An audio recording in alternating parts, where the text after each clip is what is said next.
Success, prosperity, and happiness are your birthright. Wealth is created mentally first. The stream of plenty will not flow toward the doubting thought. Holding the poverty thought keeps a person in touch with poverty-producing conditions. No man has a right, unless he cannot help himself, to remain where he will be constantly subjected to the cramping, ambitious, blighting influences and great temptations of poverty. His self-respect demands that he should get out of such an environment. It is his duty to put himself in a position of dignity and independence where he will not be liable at any moment to be a burden to his friends in case of sickness or other emergencies, or where those depending on him may suffer. Almost every wealthy man will tell you that his greatest satisfaction and happiest days were when he was emerging from poverty into a competency. When he first felt the tonic from the swelling of his small savings towards the stream of fortune, and knew that want would no longer dog his steps, it was then he began to see ahead of him leisure, self-development, self-culture, or perhaps study and travel, and to feel that those whom he loved would be lifted from the clutches of poverty. Comforts were taking the place of stern necessities and blunting drudgery, and he realized that he had the power to lift himself above himself. Then he felt the tonic of growth, the little circle about him expanding into a larger sphere, broadening into a wider horizon. There are plenty of evidences that we are made for grand things, sublime things, for abundance, and not for poverty. Lack and want do not fit man's divine nature. The trouble is that most do not have half enough faith in the good that is in store for us. We do not dare fling out our whole soul desire to follow the leading of our divine hunger and ask without stint for the abundance that is our birthright. We ask little things and we expect little things, pinching our desires and limiting our supply. Not daring to ask to the full of our soul's desire, we do not open our minds sufficiently to allow a great inflow of good things. Our mentality is so restricted, our self-expression so repressed, that we think in terms of limitation. We do not throw out our soul's desire with that abundant faith which trusts implicitly and which receives accordingly. The power that made and sustains us gives liberally, abundantly, not stingily, to everybody and everything. There is no restriction, no limitation, no loss to anybody from this abundant giving. We are not dealing with a creator who is impoverished by granting our requests. It is its nature to give, to flood us with our heart's desires. The rose does not ask the sun for only a tiny bit of its light and heat, for it is the sun's nature to throw it out to everything which will absorb it and drink it in. The candle loses nothing of its light by lighting another candle. We do not lose, but increase our capacity for friendship by being friendly, by giving abundantly of our love. One of the greatest secrets of life is to learn how to transfer the full current of divine force to ourselves and how to use this force effectively. If man can find this law of divine transference, he will multiply his efficiency 1,000,000 times over, because he will then be a co-operator, co-creator with divinity on a scale of which he has never before dreamed.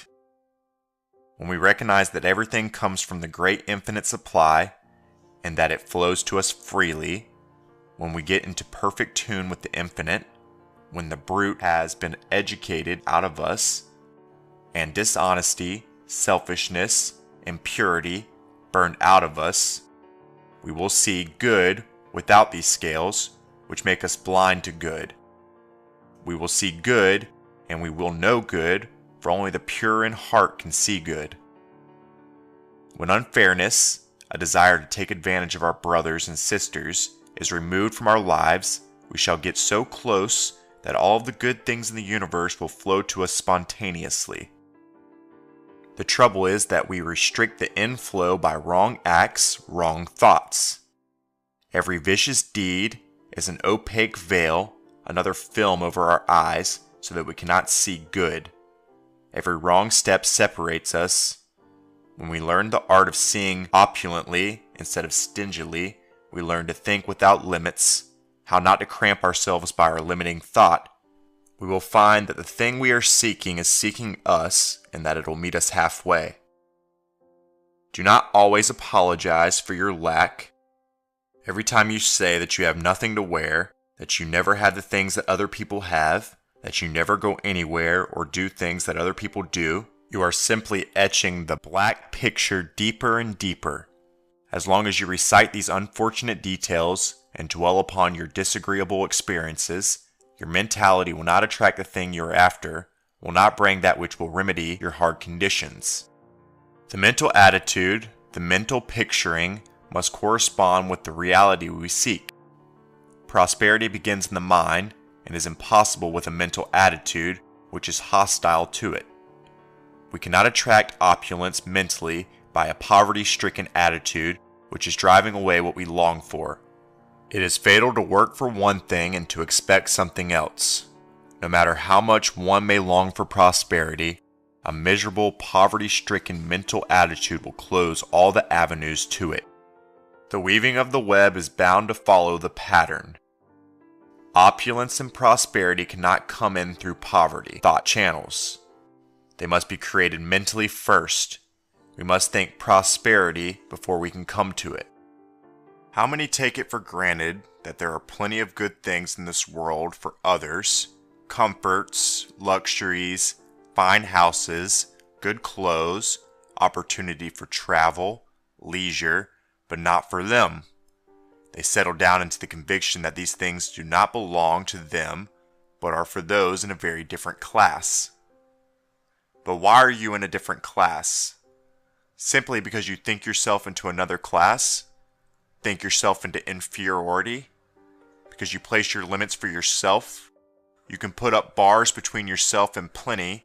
You can cut off abundance, make the law of supply inoperative for you by shutting your mind to it.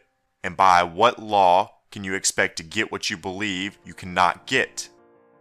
By what philosophy can you obtain the good things of the world when you are thoroughly convinced they are not for you? The limitation is in ourselves and not in the Creator. We are designed of the good things of the universe because they are fashioned for us. If we do not take them, it is because we limit ourselves. One of the greatest curses of the world is the belief in the necessity of poverty. Most people have a strong conviction that some must necessarily be poor, that they were made to be poor. But there was no poverty, no want, no lack in the Creator's plan for man. The earth is full of resources which we have scarcely yet touched. We have been poor in the very midst of abundance, simply because of our own blighting, limiting thought. Know that thoughts are things, that they are incorporated into the life and form a part of the character, and that if we harbor the fear thought, the lack thought, if we are afraid of poverty, of coming to want, this poverty thought, fear thought incorporates itself in the very life texture and makes us the magnet to attract more poverty like itself. It was not intended that we should have such a hard time with our living, that we should just manage to squeeze along, to get together a few comforts, to spend about all of our time making a living instead of making a life. The life abundant, full, free, beautiful was intended for us. If we were absolutely normal, our living and getting would be a mere incident to our life making. The great ambition of the race would be to develop a superb type of manhood, a beautiful, magnificent womanhood, man-making, man-building, instead of dollar-making as now. Resolve that you will turn your back on the poverty idea and that you will vigorously expect prosperity, that you will hold tenaciously the thought of abundance, the opulent ideal, which is appropriate to your nature, that you will try to live in the realization of plenty to actually feel rich, opulent. This will help you to attain what you long for.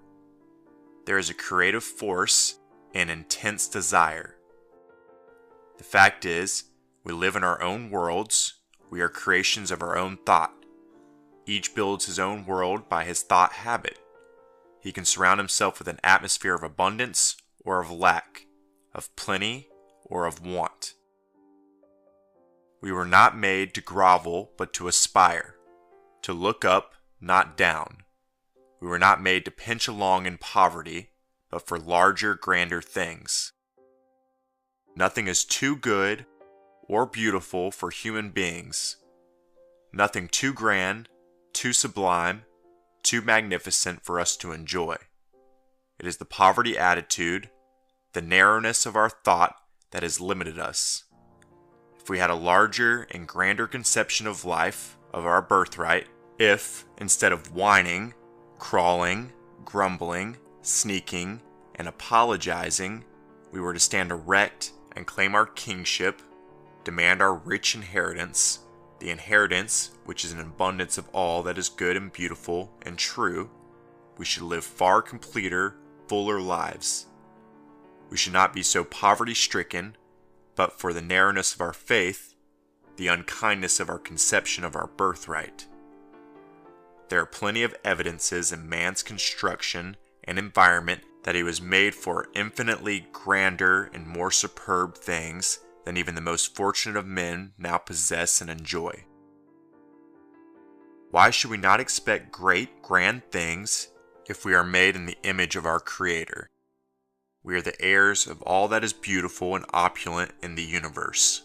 The very holding of the mind open toward all the good things of the world, expecting and appreciating them, will have everything to do with obtaining them.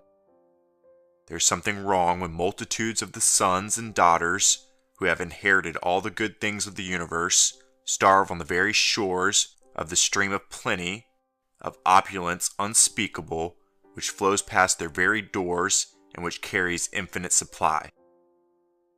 Our circumstances in life, our financial condition, our poverty, our wealth, our friends, our lack of them, our condition of harmony or discord, are all very largely the offspring of our thought. If our mental attitude has been one of want, if we have dwelt upon lack, our environment will correspond. If our thinking has been open, generous, and broad, if we have thought in terms of abundance, prosperity, and have made a relative effort to realize these conditions, our environment will tend to correspond. Everything we get in life comes through the gateway of our thought and resembles its qualities. If that is pinched, stingy, mean, what flows to us will be like it. When we see people who have been for years in a poverty-stricken condition, unless there has been much ill health or very unusual misfortune, we know that somebody has been in a wrong mental attitude. We should very likely find the head of the house a complainer against fate for the sparseness of his supply, the littleness of his inflow. If you are dissatisfied with your condition, if you feel that life has been hard and cruel, if you're a complainer, you'll probably find that whatever your condition may be in your home or business or social life, it is the legitimate offspring of your own thought, your own ideals, and that you have nobody to blame but yourself. Right thinking will produce right living, clean thinking a clean life, and a prosperous, generous thought followed up by intelligent endeavor to make your thoughts and your ideals real will produce corresponding results. If we learn to trust implicitly the great dispenser of all good, the source of infinite supply, the power which brings seed time and harvest, the power which feeds, which supplies, the power which bids us to take no thought of tomorrow, but consider the lilies, how they grow, and do our level best to improve our condition, we will never know what want is. There is nothing which the human race lacks so much as unquestioned, implicit confidence in the divine source of all supply. We ought to stand in the same relation to the infinite source as the child does to its parents. The child does not say, "I do not dare eat this food for fear that I may not get any more." It takes everything with absolute confidence and assurance that all it needs will be supplied, that there is plenty more where these things came from. We do not have half good enough opinions of our possibilities. Do not expect half enough of ourselves. We do not demand the abundance which belongs to us, hence the leanness, the lack of fullness, the incompleteness of our lives. We do not demand royally enough. We are content with too little of the things worthwhile. It was intended that we should live the abundant life, that we should have plenty of everything that is good for us. No one was meant to live in poverty and wretchedness. The lack of anything that is desirable is not natural to the constitution of any human being. Hold the thought that you are one with what you want, that you are in tune with it, so as to attract it. Keep your mind vigorously concentrated upon it. Never doubt your ability to get what you're after, and you will get it. Poverty is often a mental disease. If you are suffering from it, if you are a victim of it, you'll be surprised to see how quickly your condition will improve when you change your mental attitude and, instead of holding the miserable, shriveled, limited poverty image, turn about and face towards the abundance and plenty, towards freedom and happiness. Success comes through a perfectly scientific mental process. The man who becomes prosperous believes that he's going to be prosperous. He has faith in his ability to make money. He does not start out with his mind filled with doubts and fears, and all the time talk poverty and think poverty. He turns his face towards the thing he is trying for and is determined to get it, and will not admit its opposite picture in his mind. There are multitudes of poor people who are half satisfied to remain in poverty and who have ceased to make a desperate struggle to rise out of it. They may work hard, but they have lost the hope, the expectation of getting an independence. Many people keep themselves poor by fear of poverty, allowing themselves to dwell upon the possibility of coming to want, of not having enough to live, by allowing themselves to dwell upon conditions of poverty. The minds of the children in many families are saturated with the poverty thought. They hear it from morning till night. They see poverty-stricken conditions everywhere. They hear everybody talking about limitation, lack. Everything about them suggests poverty. Is it any wonder that children brought up in such an atmosphere repeat the poverty-stricken conditions of their parents and environment? Did you ever think that your fear of poverty, your constant worry about making ends meet, your fear of that awful, rainy day, not only makes you unhappy, but actually disqualifies you from putting yourself in a better financial condition? You are simply adding to a load which is already too heavy for you. No matter how black the outlook or how iron your environment, positively refuse to see anything that is unfavorable to you, any condition which tends to enslave you and to keep you from expressing the best that is in you. By what philosophy can you expect poverty thoughts, thoughts of lack and want to produce prosperity? Your condition will correspond to your attitude and ideals. These form the patterns which are woven into the life web. If they are poverty-stricken, your life condition will correspond. We tend to get what we expect, and if we expect nothing, we get nothing. The stream cannot rise higher than its fountainhead. No one can become prosperous when he expects or half expects to remain poor. The man who is bound to win believes he is going to be prosperous. He starts out with the understanding with himself that he is going to be a successful man, a winner, and not a loser. He does not say to himself all the time, "What's the use?" A man will never get anywhere with such ideals. Everybody ought to stand erect with face towards the sun of hope and prosperity. Success and happiness are the inalienable rights of every human being. Every achievement has its origin in the mind. Every structure is first a mental structure. The building is first completed in all its details in the architect's mind. The contractor merely puts the stones, the brick, and other material around the idea. We are all architects. Everything we do in life is preceded by some sort of plan. Some people would like to make money, but they keep their minds so pinched, so closed, that they are not in a condition to receive abundance. The man who expects prosperity is constantly creating money in his mind, building his financial structure mentally. There must be a mental picture of prosperity first. The building around it is comparatively easy. It does not take a great man to place the material around the idea, to create the idea, the mental picture.